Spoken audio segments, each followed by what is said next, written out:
Hello everyone, welcome back my YouTube channel zoology world. तो आज हम एनसीईआरटी का चैप्टर 4 एनिमल किंगडम पढ़ने वाले हैं, जो कि जूलॉजी का 11th क्लास का फर्स्ट चैप्टर माना जाता है, एनिमल किंगडम। तो इसमें हम क्या पढ़ने वाले हैं कि जब हम अपने चारों ओर देखते हैं, when you look around you will observe different animals with different structure and forms. तो हम अपने चारों ओर जब देखते हैं कि हमारे चारों ओर अलग अलग तरीके के जीव जंतु होते हैं, एनिमल्स पाए जाते हैं, देखने में मिलते हैं, जिनकी जो है स्ट्रक्चर और उनकी बनावट और जो है वो अलग अलग होती है, जैसे डॉग, कैट, बफेलो। ठीक है, और ये तो हमारे आसपास के एनिमल्स हो गए, और भी इंसेक्ट्स हो गए, वो भी हमारे एनिमल्स में ही आते हैं। तो ये जो हैं ये अलग अलग स्ट्रक्चर्स में पाए जाते हैं। अगर हम देखें, over a million species of animals की have been describe till now, मतलब अभी भी हमारे पास हमने जो है मिलियन ऑफ स्पीसीज को डिस्क्राइब कर लिया है, और नीड फॉर क्लासिफिकेशन, और उनको क्लासिफिकेशन करने के लिए की ज़रूरत है, क्योंकि ये बहुत ही ज़रूरी हो जाता है हमारे लिए कि जब हम इनको क्लासीफाई कर लेंगे तो हमें इनको पढ़ने में, समझने में आसानी हो जाएगी। तो क्लासिफिकेशन जो होता है वो हेल्प करता है हमें assigning systematic positions to newly describe species. तो हम उनको ऐसे देख सकते हैं कि जो भी आगे नई स्पीसीज आएंगे उनको हम देख सकते हैं भाई ये कौन सी क्लासिफिकेशन से मैच कर रहा है, जिसको हमें समझने में आसानी होगी।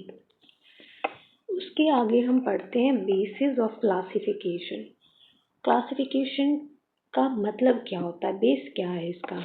तो ये कहते हैं कि जो in spite of differences in structure, जो स्ट्रक्चर में हम डिफरेंस देखते हैं, and form a different animals, जिससे कि डिफरेंट एनिमल्स बनते हैं, there are fundamental features common to various individual in relation to the assignment of cell.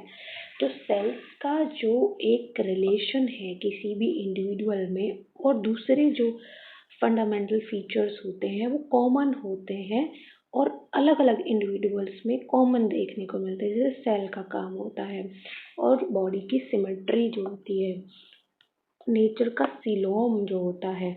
मतलब हम अगर वेरियस इंडिविजुअल्स को देखें तो उनमें हम एक रिलेशन निकाल पाते हैं कि उनका अरेंजमेंट ऑफ सेल कैसा है, बॉडी सिमेट्री कैसी है, नेचर ऑफ सीलोम कैसा है, पैटर्न्स ऑफ डाइजेस्टिव के पैटर्न्स कैसे हैं, सर्कुलेटरी क्या है, कैसा है सिस्टम, और रिप्रोडक्टिव सिस्टम किस तरीके से है, वो हमारा कहलाता है कि हम इसको क्लासिफिकेशन से की हेल्प से हम इसको जान सकते हैं।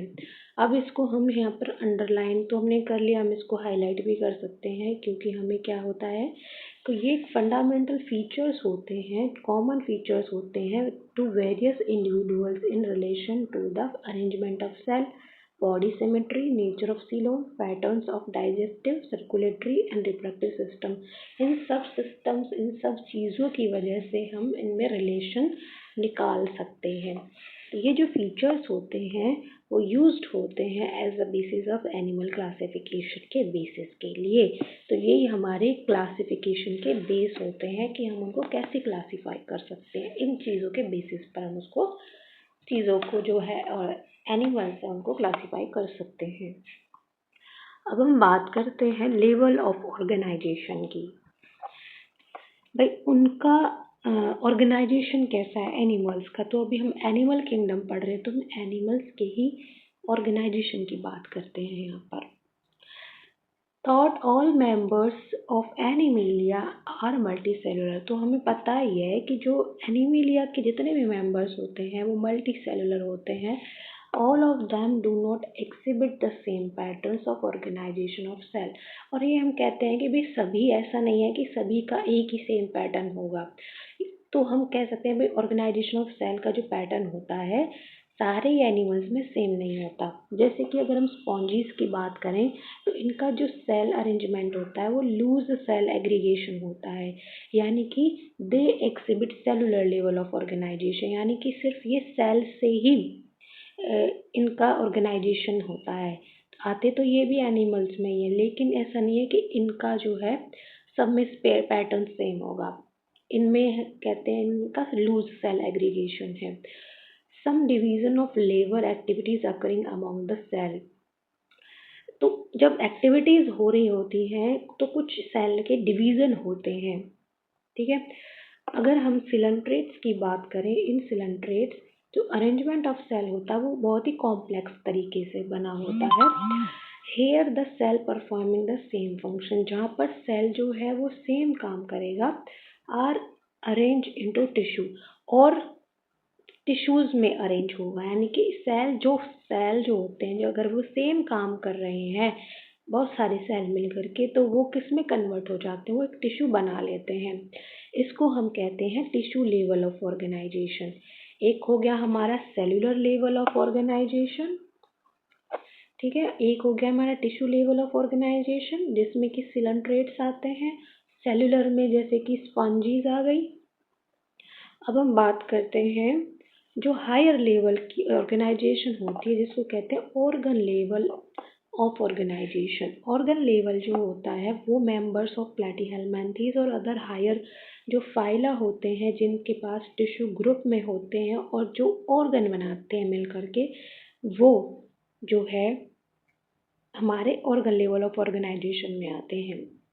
Each specialized of particular function, यानी कि हर एक ऑर्गन का अपना अपना एक काम होता है। अब एनिमल्स जैसे कि एनिलिड्स, आर्थ्रोपोड्स, मोलस्क और इकाइनोडर्म्स,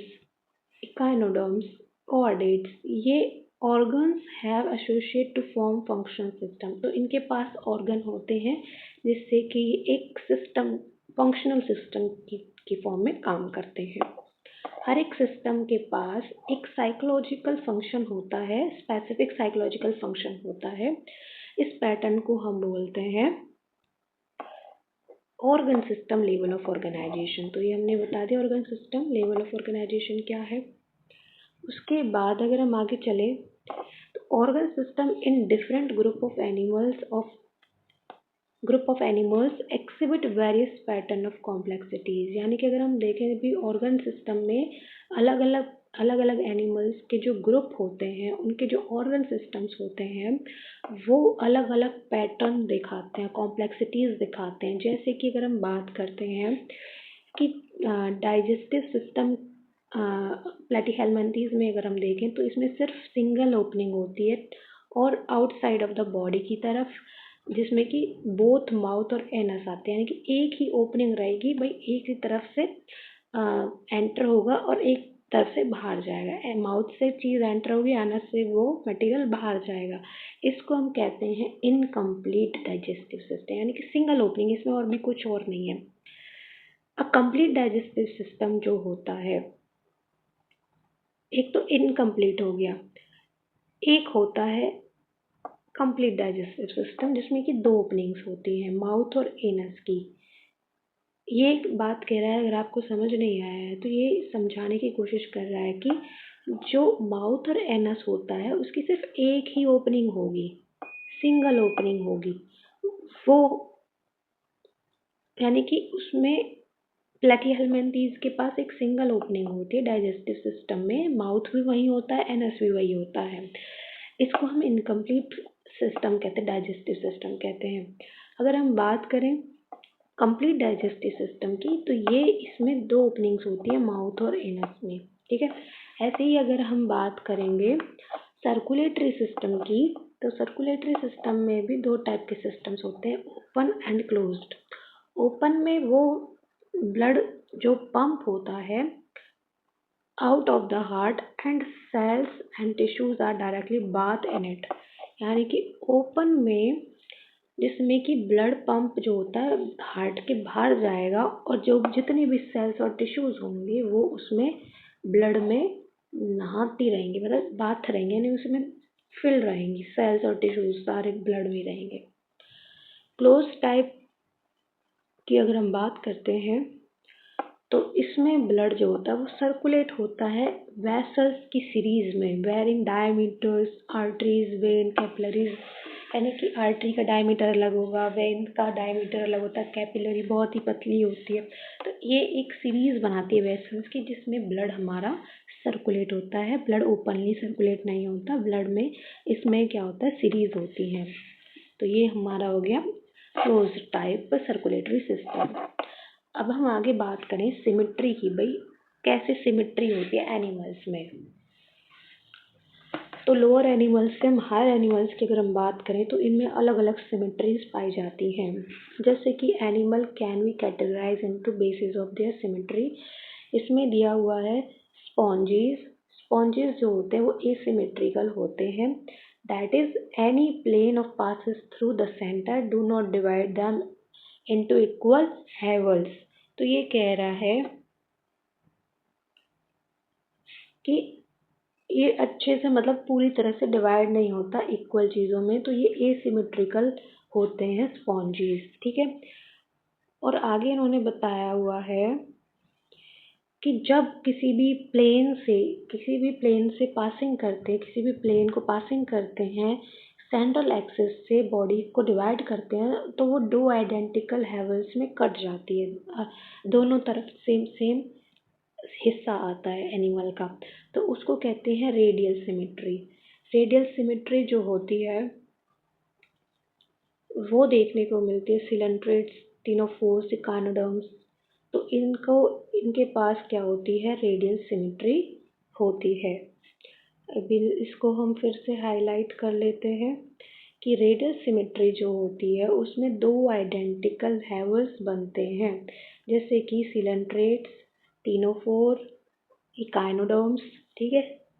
इसके बाद हम बात करें कि अगले जो हायर एनिमल्स होते हैं, जैसे कि एनिमल्स जैसे एनेलिड्स, आर्थ्रोपोड्स, जिसके पास क्या होता है, दो जब हम उसको बॉडी को डिवाइड करता है तो identical left and right halves only one plane, यानी कि बायलेटरल सिमेट्री हो जाती है। बायलेटरल मतलब कि अगर हम किसी जैसे एनिलिड्स है या आर्थ्रोपोड है, जब हम उसकी बॉडी को डिवाइड करते हैं तो आइडेंटिकल लेफ्ट और राइट हैवल्स जो होते हैं वो एक ही प्लेन में आ सकते हैं, तो उसको कहते हैं हम बायलेटरल सिमेट्री। और यहाँ पर हमारे को ये इन्होंने कुछ रेडियल का डायग्राम दिया हुआ है। रेडियल ये है और ये है बायलेटरल। बायलेटरल में हमने बोला कि जैसे हमने किसी आर्थ्रोपोड को कट किया तो इसका लेफ्ट और राइट जो है वो क्या है, सेम आएगा, ठीक। ये हो गया हमारा बायलेटरल सिमेट्री।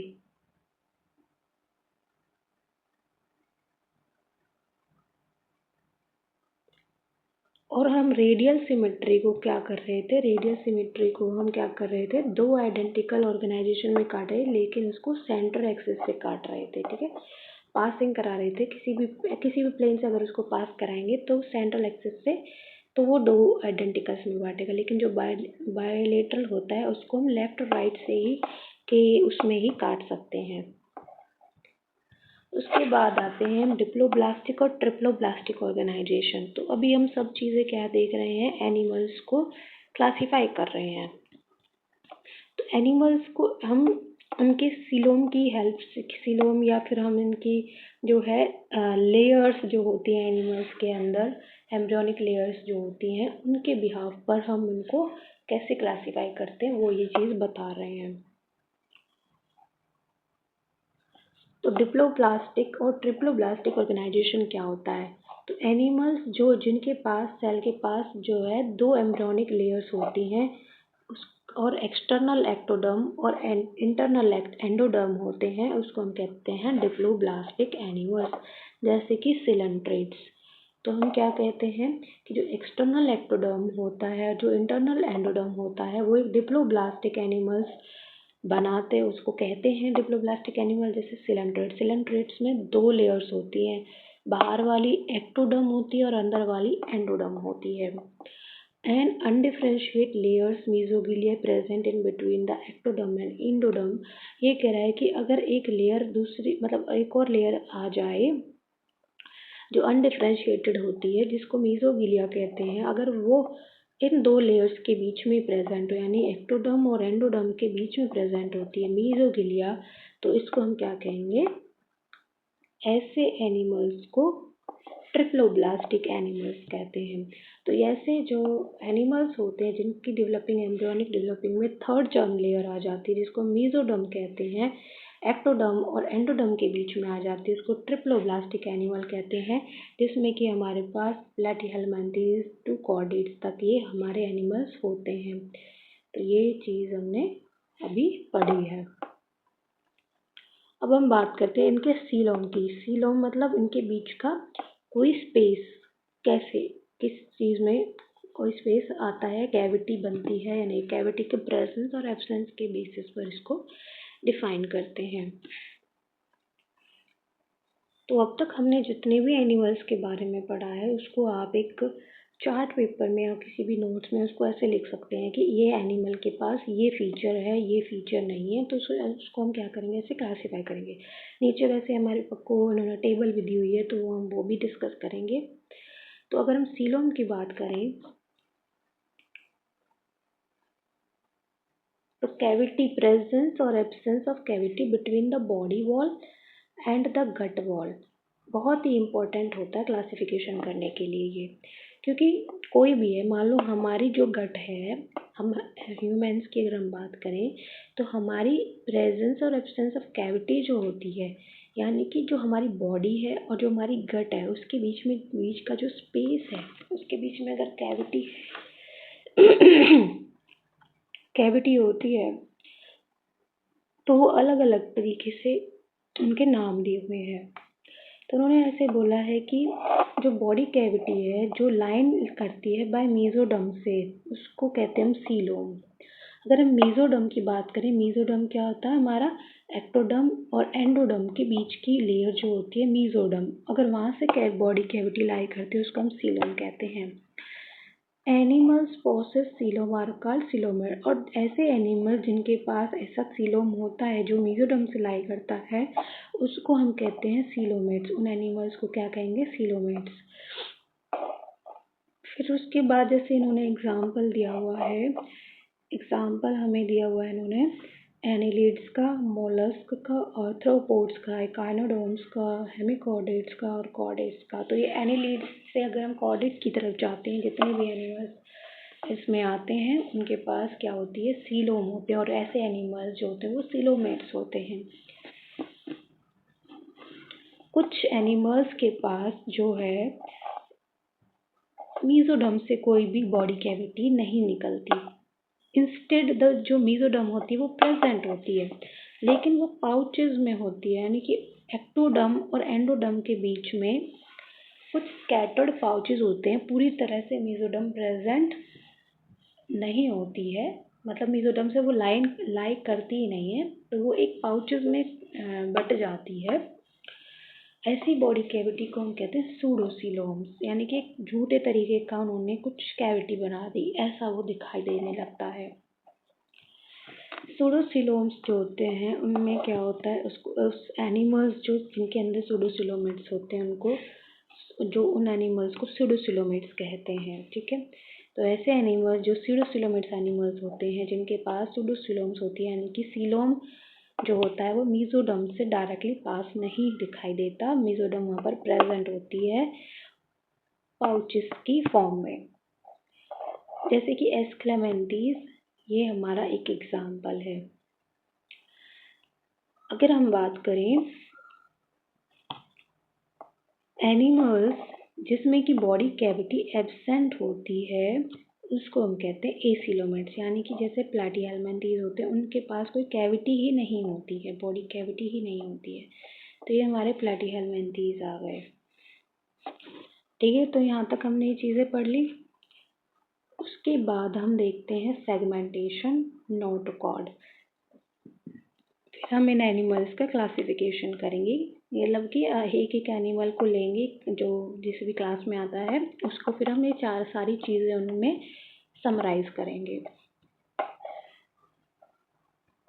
तो सेगमेंटेशन क्या होता है, कुछ एनिमल्स की जो बॉडी होती है वो एक्सटर्नली और इंटरनली डिवाइडेड होती है सेगमेंट्स में with a serial repetition, at least some organs में भी जो है वो सीरियल रिपीटेशंस आते हैं, सेगमेंट्स के रिपीटेशंस आते हैं। जैसे हमने देखी भाई अर्थवर्म होती है, अर्थवर्म जो होती है, अर्थवर्म के पास क्या होते हैं, सेगमेंट्स होते हैं, छोटे छोटे छोटे छोटे सेगमेंट्स बने होते हैं ना।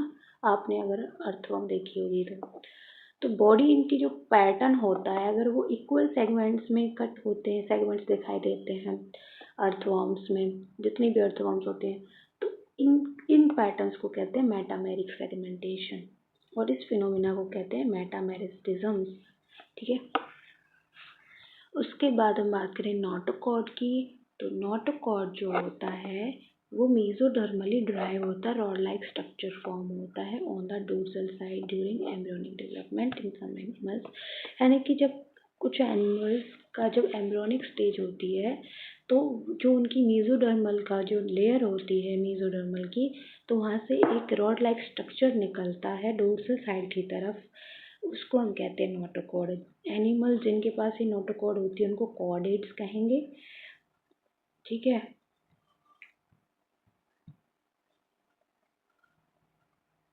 नोटोकॉर्ड्स जिनके पास होते हैं उसको कॉर्डेट्स कहेंगे। एनिमल और जिनके पास नहीं होती ये स्ट्रक्चर नहीं बनता उसको नॉन कॉर्डेट्स कहेंगे। जैसे पॉलीफेरा और इकाइनोडर्म्स, इनके पास कोई भी जो है नोटोकॉर्ड नहीं बनती है एम्ब्रियोनिक स्टेज पर, तो ये होते पॉलीफेरा से इकाइनोडर्म्स तक जब हम जाएंगे उनमें कोई भी, ये सारे नॉन कॉर्डेट्स होते हैं।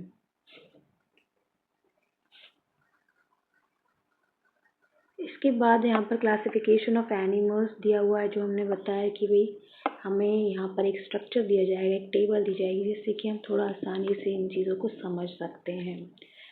तो इनको है जो broad classification of animal based on common fundamental features mention in this figure. तो इन्होंने कैसे इनमें बांटा है, तो हम जैसे ये चीज़ें पढ़ते हैं ना, फाइलम पढ़ते हैं, phylum Porifera, coelenterates, ctenophores, platyhelminthes, aschelminthes, annelids, arthropod, mollusc, echinoderm, hemichordate, chordates. तो ये हम ये चीज़ें यहाँ से ऐसे इसकी तरफ जाते हैं, यानी कि पॉलीफेरा से हम कॉर्डेट्स की तरफ जाते हैं। तो जैसे जैसे लेवल ऑफ ऑर्गेनाइजेशंस, क्लासिफिकेशंस बढ़ने लग जाते हैं। अब अगर हम बात करें, हमें पता है कि किंगडम एनिमलियम जो होता है वो मल्टी सेलुलर होता है। अगर हम इनका लेवल ऑफ ऑर्गेनाइजेशन देखें, हमने पढ़ा है कि सेलुलर लेवल ऑफ ऑर्गेनाइजेशन जो है वो पॉलीफेरा में है। पॉलीफेरा की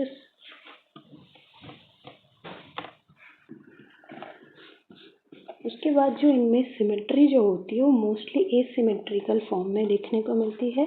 बॉडी कैविटी और सीलोम इनका एसिलोमेटा होता है। तो ये हमारे पॉलीफेरा फाइलम की बात हो रही है। अगर हम सिलेंट्रेट्स की बात करें, सिलेंट्रेट्स जो होते हैं उनमें जो लेवल ऑफ ऑर्गेनाइजेशन होता है वो टिश्यू लेवल ऑफ ऑर्गेनाइजेशन तक होता है। ऑर्गन और ऑर्गन सिस्टम भी इन्होंने बताया हुआ है, टिश्यू भी होते हैं, ऑर्गन भी हो सकते हैं, ऑर्गन लेवल ऑफ ऑर्गेनाइजेशन भी होता है। अगर इनकी सिमेट्री की बात करें तो ये रेडियल सिमेट्री होती है, जिसको हम एसिलोमेट भी, इनमें बॉडी जो होती है एसिलोमेट होती है। ऐसे ही सेम टिनोफोरा में होती है। ठीक है। फिर हम प्लैटिहेल्मिन्थेस की बात करें, प्लैटिहेल्मिन्थेस में भी टिश्यू लेवल ऑर्गन और organ system level of organisation होता है। इनकी सिमेट्री जो होती है वो बायलेटरल सिमेट्री होती है। बॉडी कैविटी इनकी, अगर विदाउट बॉडी कैविटी जो होती है, इनमें कोई बॉडी कैविटी नहीं होती, वो प्लैटिहेल्मिन्थेस होती है, जिसको एसिलोमेट्स कहते हैं। लेकिन जो एस्केलेमेंथेस होते हैं उनके पास फॉल्स सीलोम होते हैं, यानी कि स्यूडोसिलोमेट्स होते हैं। तो ये हमारे एस्केलेमेंथेस में बायलेटरल सिमेट्री होगी, टिश्यू लेवल ऑफ ऑर्गेनाइजेशन। जैसे जैसे हम आगे बढ़ते जाएंगे उनमें टिश्यू लेवल ऑफ ऑर्गेनाइजेशन बढ़ता जाएगा। फिर अगर हम जैसे हम और आगे बढ़ेंगे तो सिमेट्री जो है वो बायलेटरल सिमेट्री सब में आती जाएगी। फिर हम प्लैटिहेल्मिन्थेस से कॉर्डेट की तरफ बढ़ेंगे तो बायलेटरल सिमेट्री सब में आ गई। फिर अगर हम बात करें एसिलोमेट्स की, तो एसिलोमेट्स जो होते हैं, प्लैटिहेल्मिन्थेस बायलेटरल तो होते हैं और उनके पास टिश्यू ऑर्गन सिस्टम भी होता है, लेकिन ये एसिलोमेट्स भी होंगे। फिर अगर हम एस्केलेमेंथेस से कॉर्डेट्स की तरफ जाते हैं तो सारे में ही organ system level of organisation होता है, सब में ही बायलेटरल होता है। और लेकिन जो एस्केलेमेंथीज होती हैं उनमें फॉल्स सीलोम होती है, यानी कि जो सीडोसीलोमेट्स होते हैं। ठीक है, इसके बाद हम एनालिड्स से कॉर्डेट्स की तरफ जाते हैं तो हम वहाँ पर क्या मिलती है, ट्रू सीलोम होते हैं, सीलोमेट्स देखने को मिलते हैं। बाकी सारी चीज़ें इनमें सेम होती है। तो ये हो गया हमारा आज का टॉपिक, आज की क्लास। आज हम यही ख़त्म करते हैं। आगे हम अगली क्लासेस में हम क्या कवर करेंगे, जितने भी फाइलम्स हैं, पॉरीफेरा है, 3-4 फाइलम हम एक क्लास में कवर करेंगे, जिनको या तो हम एक ही क्लास में इनको सारे को कवर कर सकते हैं। ठीक है जी, एक ही क्लास में हम इसको कवर कर देंगे। So thank you all.